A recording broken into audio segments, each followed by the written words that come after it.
I've never felt this way before. I've had a taste, now I want more. So here we are, just you and me. I'm overwhelmed when you touch me. You talk so sweet, I hear the sound. 'Cause when you do, my feet won't touch the ground.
Haiti borders with the Dominican. Her name is Serena Buffalino. They call her Mrs. B, and her class always begins with a pledge. Something local, something global. Haiti. They're words that carry Yes. weight here. Helping yourself means helping others, giving back, here and a world away in Haiti. And nobody's helping them, except for people like us.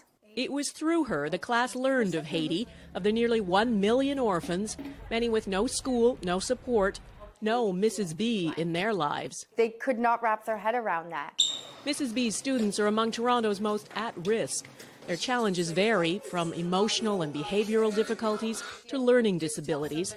Their trauma so severe they can't function in a regular school setting, and we aren't allowed to show most of their classmates. For most of the kids, most of society has turned them away. And in this classroom, they're accepted. They're accepted no matter what for who they are. Take Yolanda. She came here last year so burdened and withdrawn, she would often fall silent, sometimes for days on end. It was, she says, Mrs. B's patience, her quiet encouragement, that saved her. She actually saves people's lives from dangers. And perhaps that's why these marginalized kids feel such a kinship with the orphans of Haiti, and why they were moved to act. And so when Yolanda and Jackie and Patrick said, well, Miss B, we need to build them a school. Build a school, no easy task. They started out raising money. They sold samosas, washed cars, screened movies, you name it. And in just a few months, this little class raised $20,000.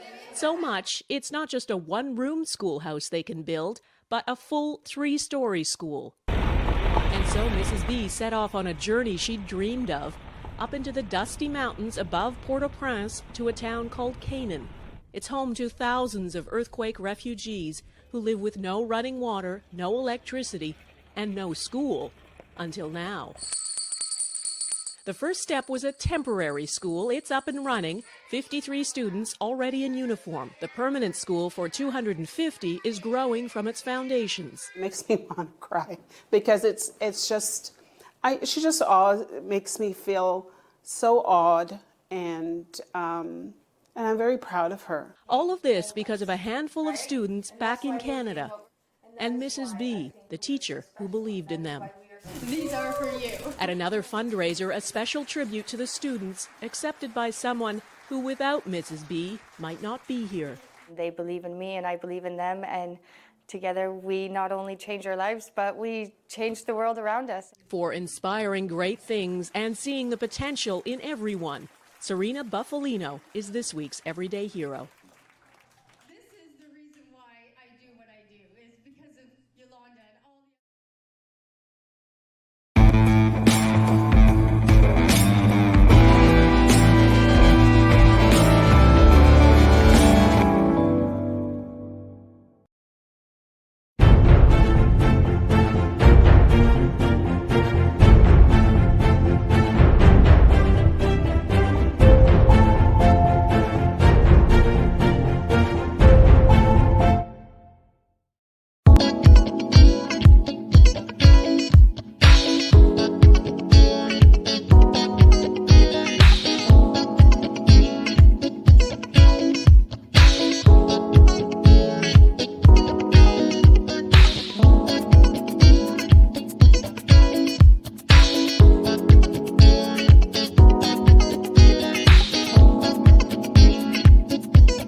Good morning. Bonjour. ¿Cómo ça va? Ni hao. Hola. Ohio. Bienvenue. Wan Ying. Bienvenidos. Yokoso. And welcome. Welcome to another exciting episode of Gem Hunter Stories. My name is Barry B. Mixon, and I am a gemological storyteller. And each and every week, I have the honor and privilege of taking you on a journey to places you've never been before, to stories you've never heard before. Each week, I get the magnificent opportunity to take you on a mental, physical, and spiritual adventure into the art, the science, the history, and the magic of gemstones, precious metals, and fine jewelry. And because I know the transformational powers of stories, I've experienced it, I have seen what it does. I know, I have absolute confidence that somewhere along the line, you're going to hear a story that's going to move you. Somewhere along this journey, you're going to hear a story that makes you see the world in a different place, see yourself in a different way. My mission each and every week is to come in front of you and create a sound that resonates inside of you, that allows you to hear the music inside of your heart and inside of your mind.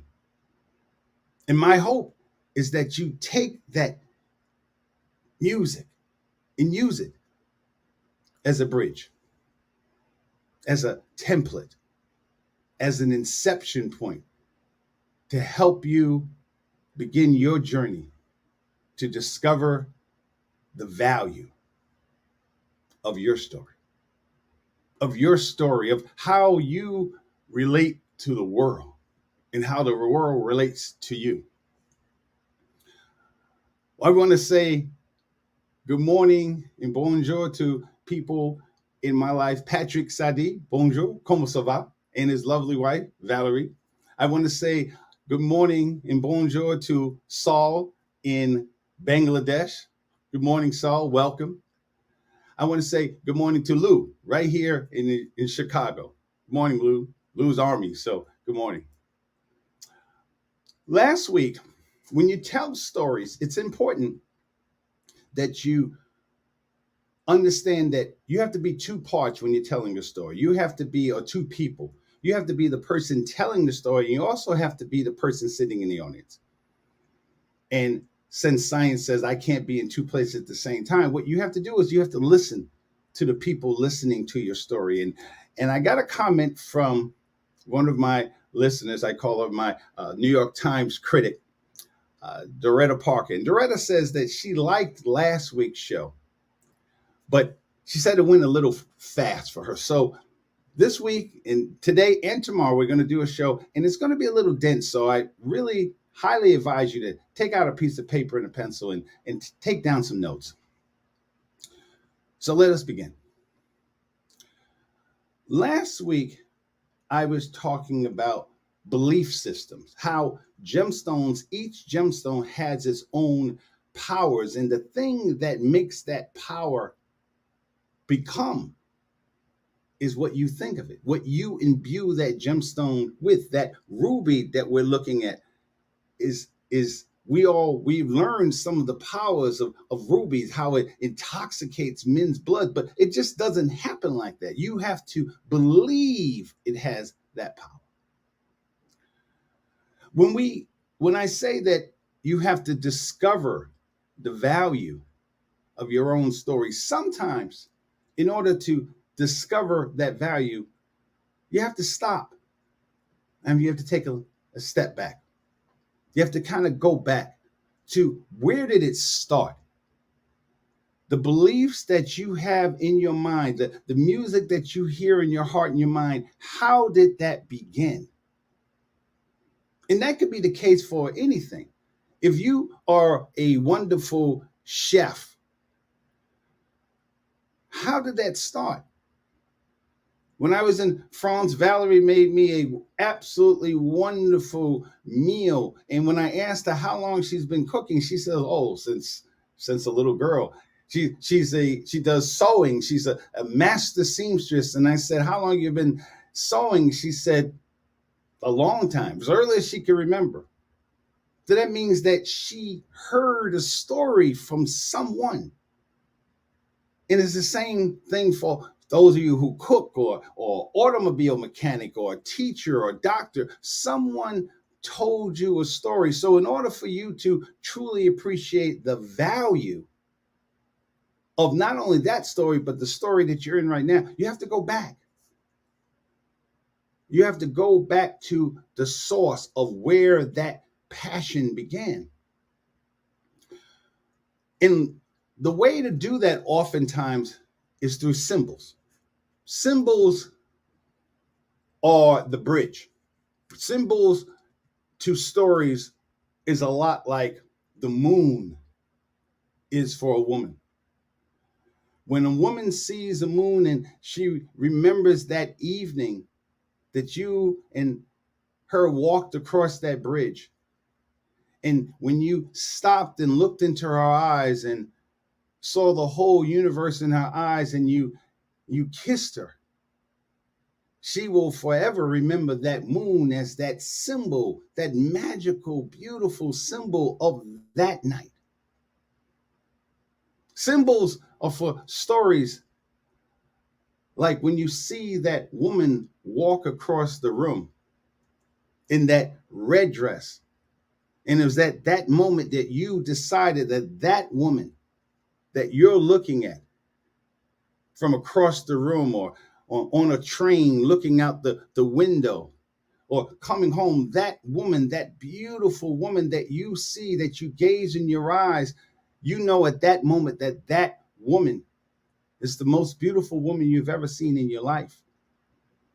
So that symbol, that red dress, becomes the thing that you always associate with that moment, that beautiful, mystical, magical moment. That is what a symbol is. Today is a very special day for me. Today is the birthday of the United States Marine Corps. Today is November 10th, 2021. 246 years ago, a group of men got together and decided to create something special. I put it on Facebook for those of you that don't remember that scene, that first entering scene in the Avengers Infinity Wars trailer where you hear Samuel L. Jackson's voice saying, there was an idea to bring together a group of extraordinary people so they can become something more. So they could fight the battles that others couldn't. That's the Marine Corps. When I heard that again just a few days ago, that is the United States Marine Corps. And that is what we are celebrating today. 246 years of words like honor and excellence and tradition and esprit de corps. That is what we are celebrating today. So to all my friends and family, my brothers and sisters, Marines, what I want to say to you is Semper Fi, hoorah. 246 years of kicking butt and taking names.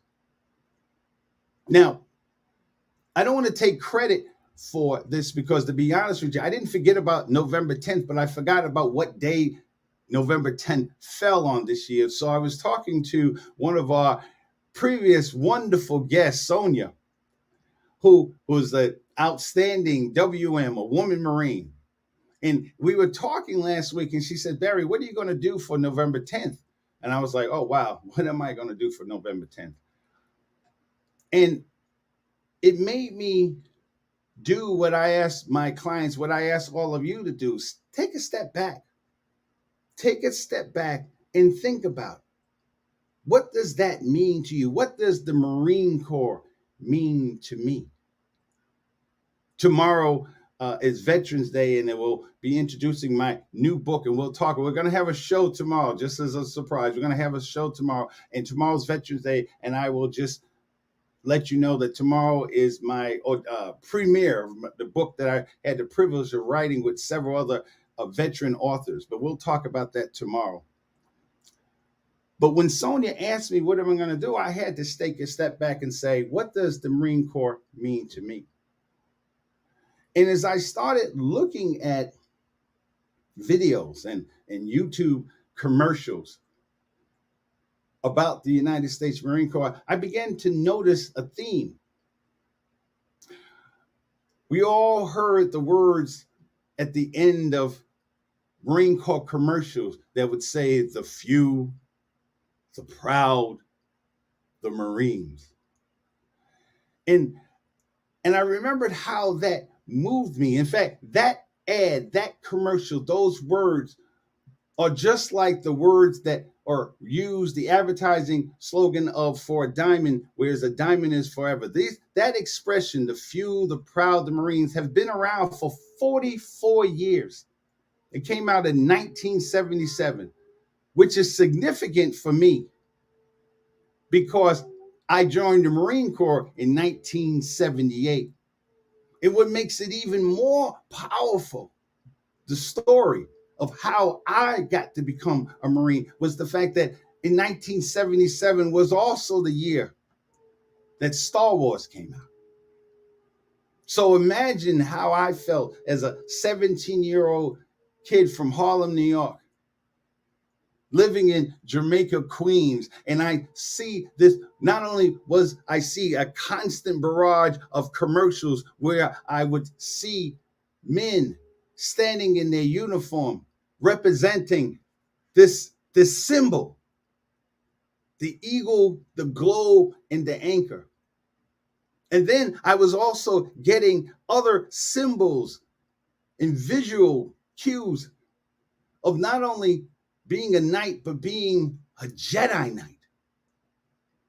So in my mind, I started thinking, I started seeing a pattern as I was looking at these. Where did that, I've seen this before. I've felt that similar pride or read about it, that people coming together and believing in something more. Ladies and gentlemen, this is the hilt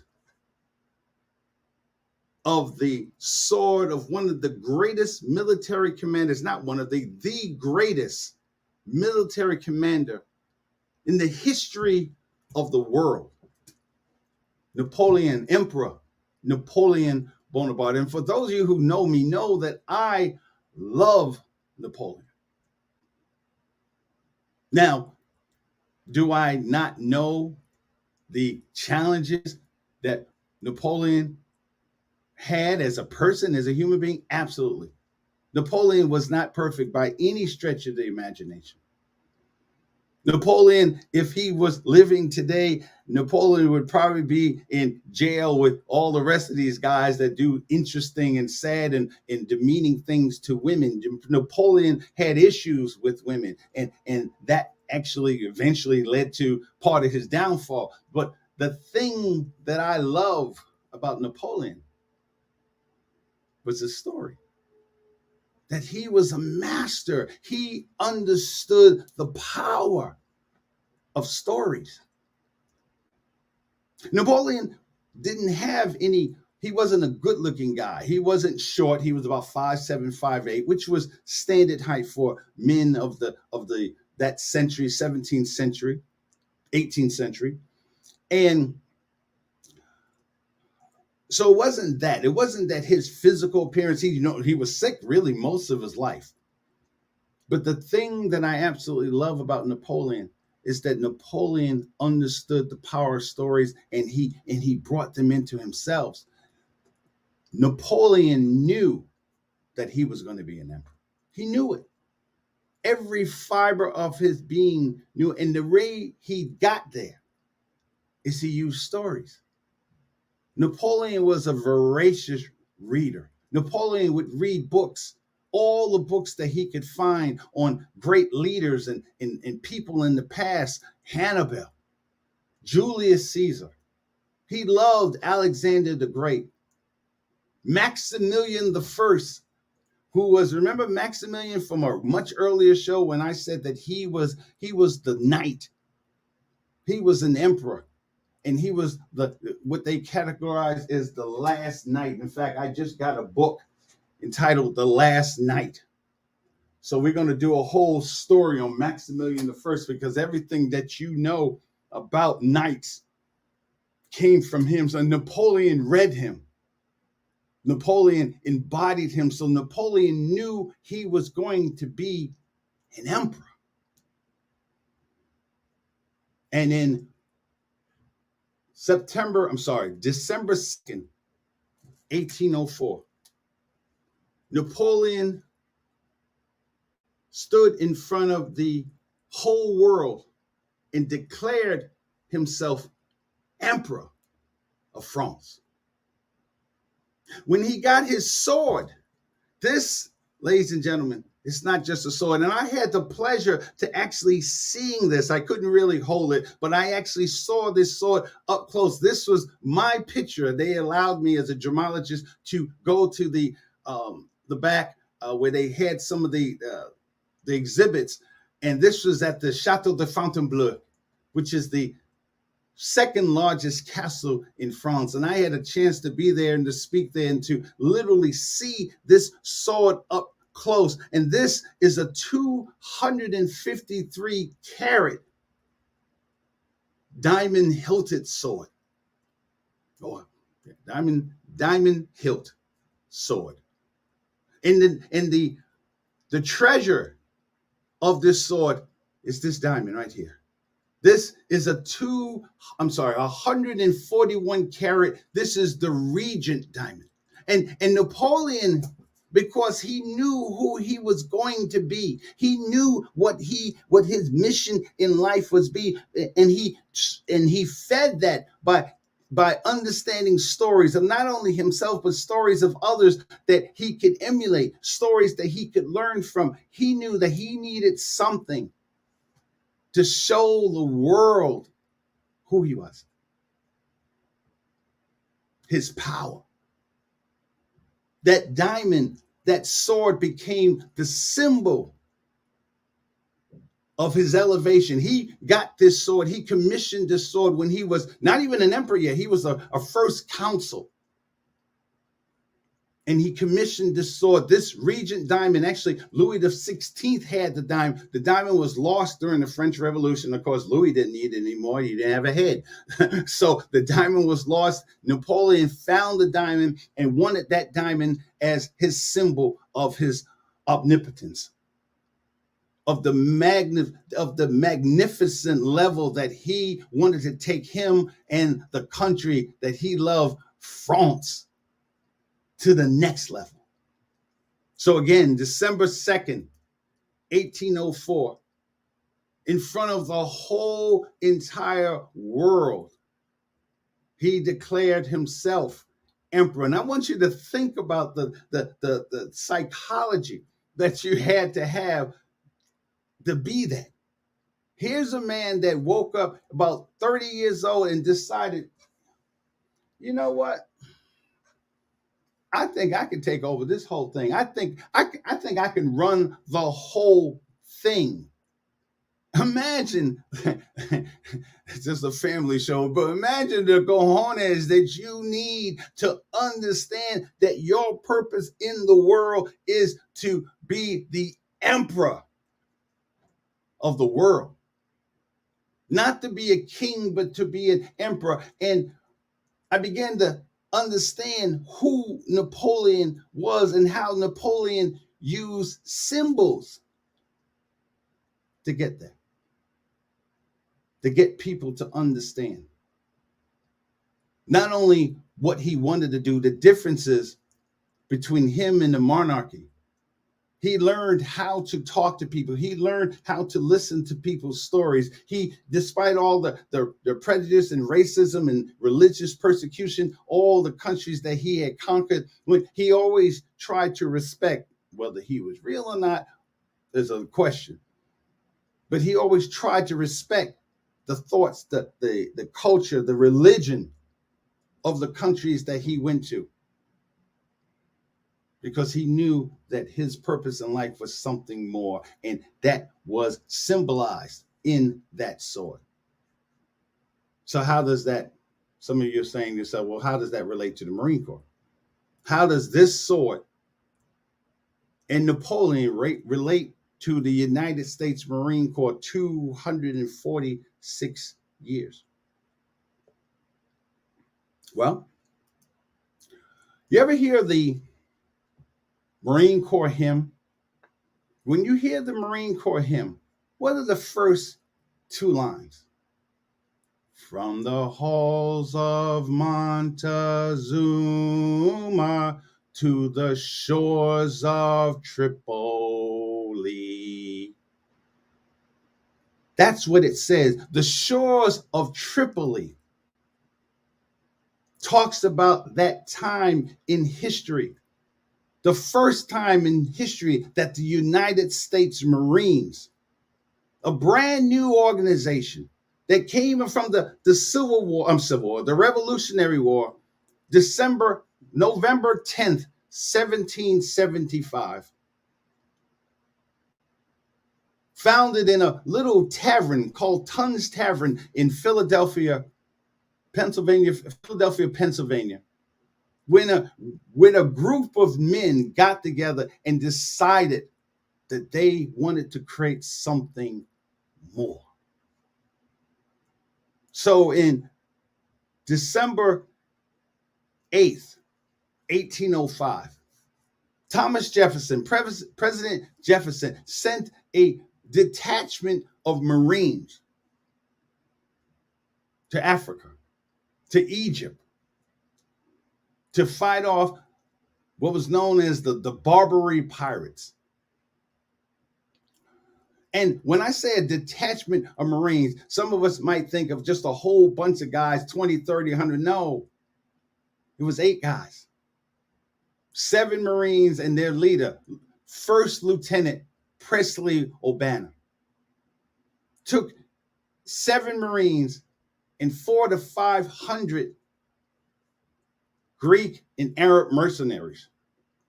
And they walked 600 miles through the desert from Alexandria all the way to Tripoli. 600 miles in the desert. There was no Amtrak. There was no little shuttle flights. They walked. And throughout that whole 600 miles, Lieutenant Presley O'Banner had to deal with mutinies, defections. People weren't getting paid. These mercenaries were working for money and they weren't getting paid, which is kind of the historics of the Marine Corps. We do the most with the least. By the time Lieutenant O'Banner got to Tripoli or close to Tripoli, they was out of food. They didn't have enough rations. Luckily, a ship came in and they got restocked in food and rations. And this is before they finally got to the fort to fight the Barbary pirates. So the fort that they were in was a totally fortified enclosure. The Barbary pirates had them outnumbered in every way, in equipment, in manpower. And that didn't stop the Marines. That didn't stop Lieutenant O'Banner. Lieutenant O'Banner from May of, when it was, from April 27th to May 13th, 1805, Lieutenant Presley O'Banner and his 7 Marines came together And despite all the obstacles, despite everything that was thrown, the antagonist, as I tell you in the story, the antagonist, despite the power of the antagonist, Lieutenant Obana and his Marines overcame the obstacles. And they, on May 13th, 1805, they stuck a flagpole in the middle of that fort, raised the United States flag for the first time in the history of that country. The United States flag was flying over a foreign country. And the tribesmen, the chieftain, presented Lieutenant Presley Obana with what's called, the name of the tribe was the Mameluke tribe. So he presented him with the Mameluke sword, which is the SOP, standard operating ceremonial weapon of an officer in the United States Marine Corps. Now, what's the significance? Well, Napoleon became the superstar. His first really big, when the world really truly knew of Napoleon, was when Napoleon went to Egypt. And the people that he had to fight at that time, he went in 1799, and he fought the Mameluke people. The Mameluke people, he respected them. He fought them over many, many campaigns. And at the end of it all, despite the fact that they were defeated, they respected General Bonaparte so much that many of them wanted to join the French army, the Grand Army, Le Grand Army of Napoleon. And Napoleon, one of the things that Napoleon loved the most about the Mameluke people was their sword. This is the Mameluke sword, ladies and gentlemen.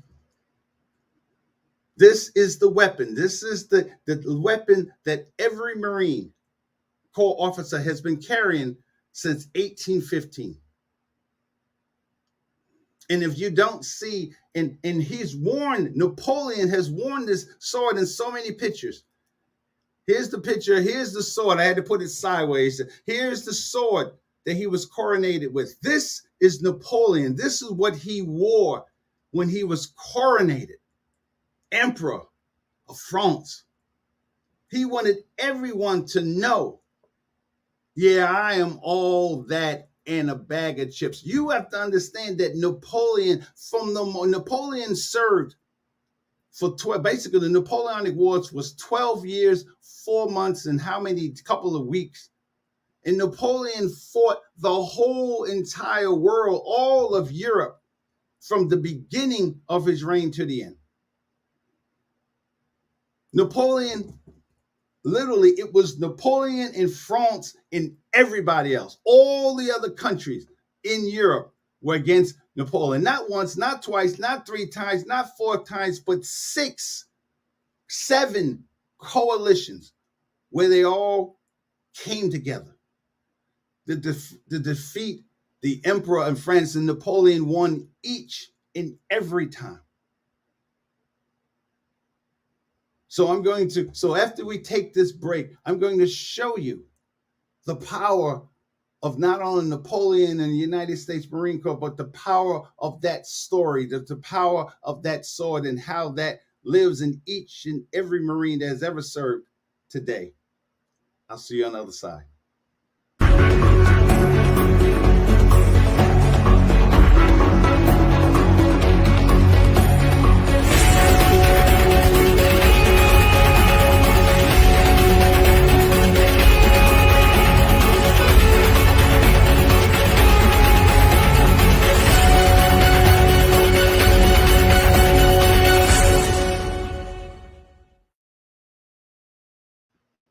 We are back.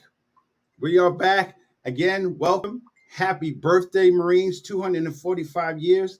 And as I was saying, this is Napoleon. Look at the sword. The sword is right here. That is the Mameluke sword being worn in that famous iconic picture of Napoleon rising up with his horse Marigot. Actually, his horse was so famous they literally not only just had him stuffed that his bones or the bones of the horse is sitting in the National Military Museum in France. And what you have to understand about symbols and stories is that, and if anyone has ever known a Marine, or if you know a Marine, you know that Marines are special. Marines are special. We come into the world knowing that we are and believing that we are the greatest fighting force the world has ever known. And it's not to take anything away from my Army and Navy and Air Force and even Coast Guard brothers and sisters, but the Marines know that we are different. It's because of the traditions. So the same, imagine the power that is imbued in you, knowing that you are wearing a sword, you are wearing the traditions, you are carrying the legacy of one of the greatest armies from the greatest commander in the history of the world. And that is what you walk around with in your heart and in your soul. You are a United States Marine. So the Mameluke sword that was worn by Napoleon Bonaparte is the same sword that is used by officers in the United States Marine Corps. So how does that relate to you? Why is that so powerful to you? Because that's what you can do. When you begin to understand the power of stories, you can take those things, those memories, those stories from your past and bring it forward. If you make cookies, your grandmother, your auntie, your uncle made cookies, made bread, made food, and you knew that that recipe was so delicious that when you ate it, it just took you to another world. When you make that recipe, that's what you carry inside of you. That is your symbol. That when people come to your house, Thanksgiving is coming, and some of us have family members that we know that when you get to grandma's house and grandma makes that chocolate cake, oh, you know that you're going to have a completely different life-changing experience as that food hits your mouth.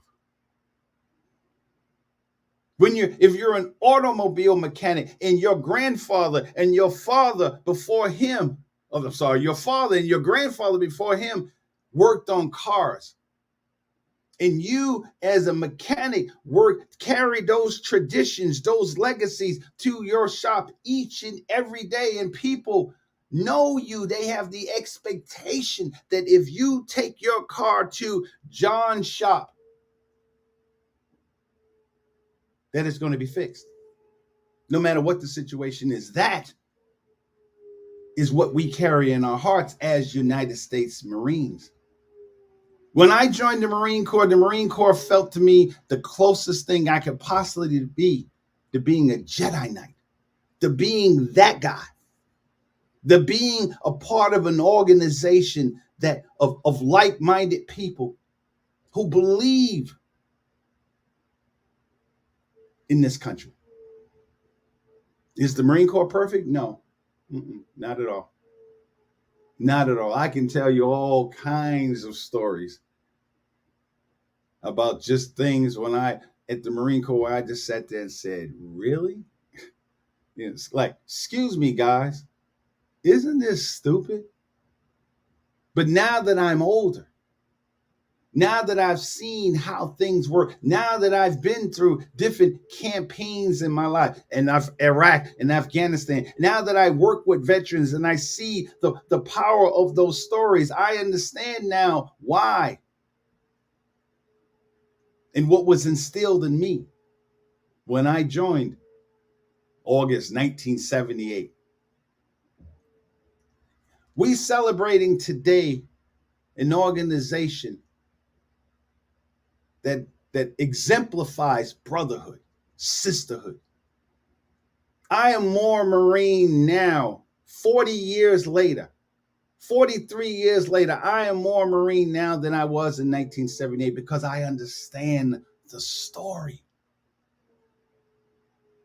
I understand when I go to France, I understand that the Marines were all through that. I think about the Battle of Bella Woods in the town of Belleau in France, where First Sergeant Dan Daly, pinned down by machine gun fire, walked into a complete field of just constant Marine Corps battle. A machine gun fire. Men were dying all around him, just basically fodder for the mission. And First Sergeant Dan Daly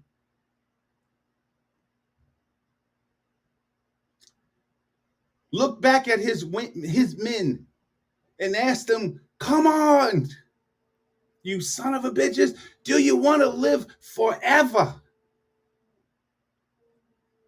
And men came together at that moment, at that place, and they overcame. They won. The Germans, one of the mottos, one of the nicknames that the Marine Corps we call devil dogs. Devil dogs. Because I don't know the German, it's tons of some, but that's what the Germans called us because they couldn't believe that we won. And the reason why we won, part of the reason is because we were imbued with the powers. For this guy. Now, I know there's a lot of Marines who may not understand the link. There's guys, in fact, when I talked to Sonia last night, she was like, "Oh, I didn't know that." But that's the point. That the symbol of the United States Marine Corps, this symbol, for 246 years, even though we may not understand all the links of the story, we know what it feels like to be a part of an organization where people believe in each other. I know there's fraternities and sororities out there, and they all come together, but there's nothing like knowing that the man to the left of you and the woman to the right of you, that we all believe in one thing. That words like loyalty and trust and teamwork and dedication and perseverance, that we believe in, and at no point in time in the 246 years did anyone say, "Are you a Democrat?" No point in time did someone say, "Are you gay?" Or "Are you black?" Or there are no black and white Marines. There's just Marines. And that's what we're celebrating today.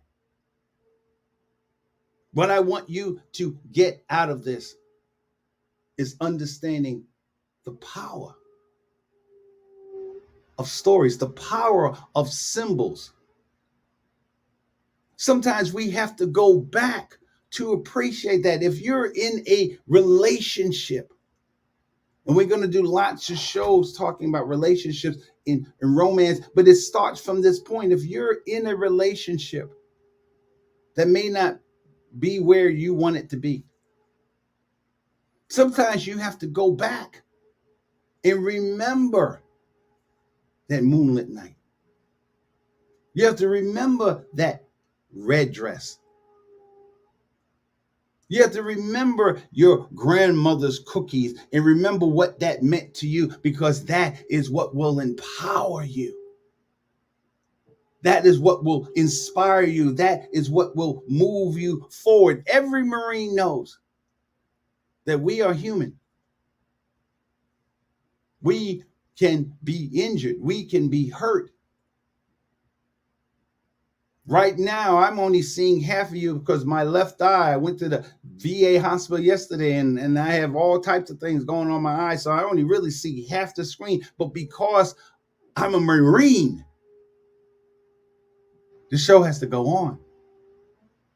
That is not something that I heard of. That is something that I learned about. That is something that I knew would happen to me when I raised my right hand and solemnly swore to protect the Constitution of the United States against all enemies, foreign and domestic. And because I understand stories, because I understand the tradition,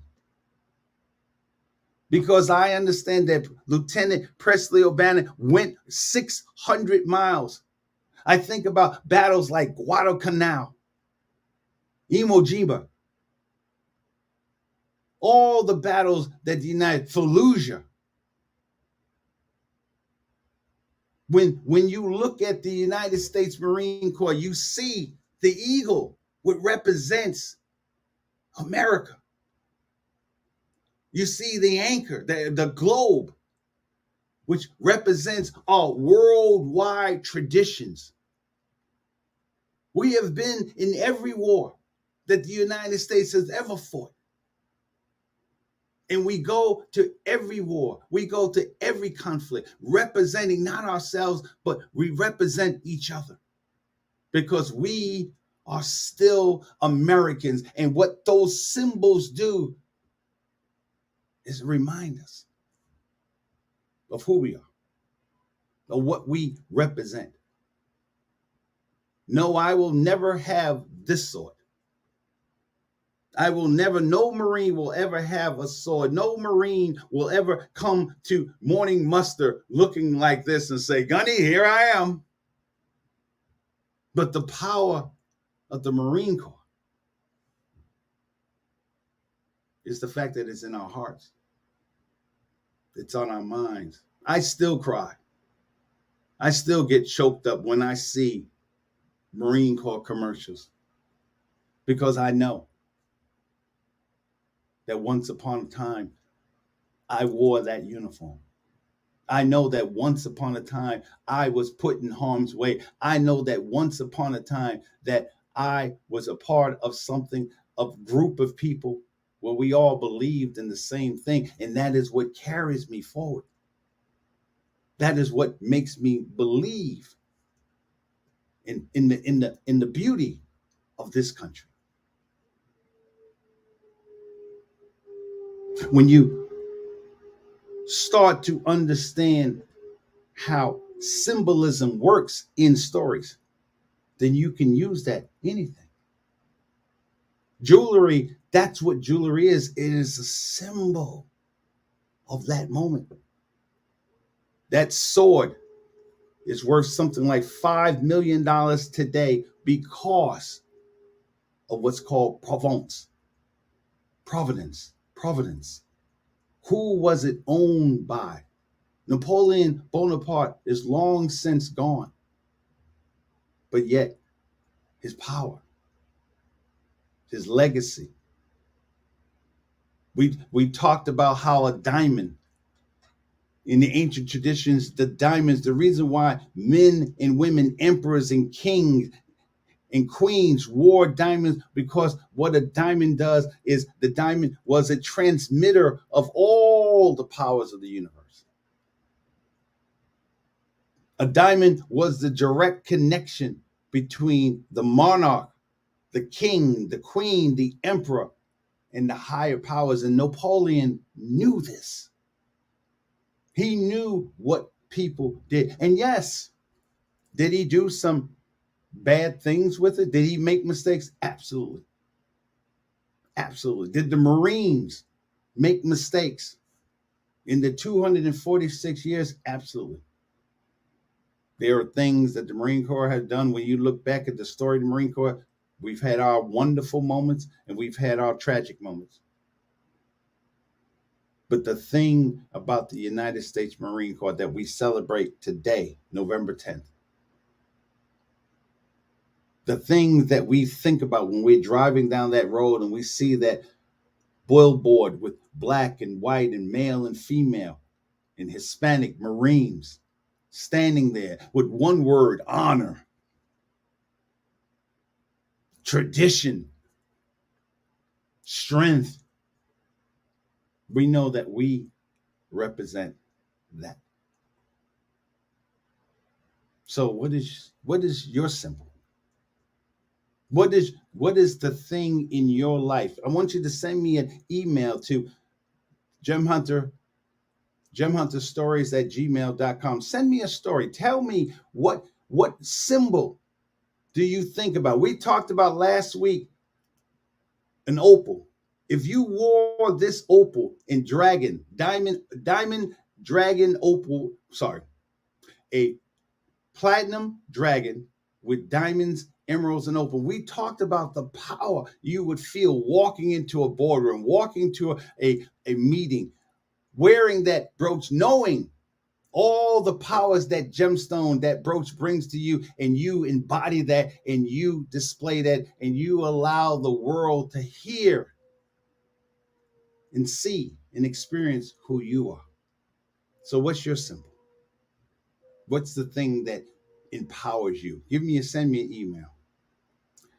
Before we close, I just want to remind you to please come tomorrow, same time, same channel, where we will continue part 2 of our discussion of opal and tourmaline. Tourmaline is an incredibly powerful metaphysical stone. All the colors that exist in the world exist in tourmaline. We're going to talk about that. I'm going to have a special guest.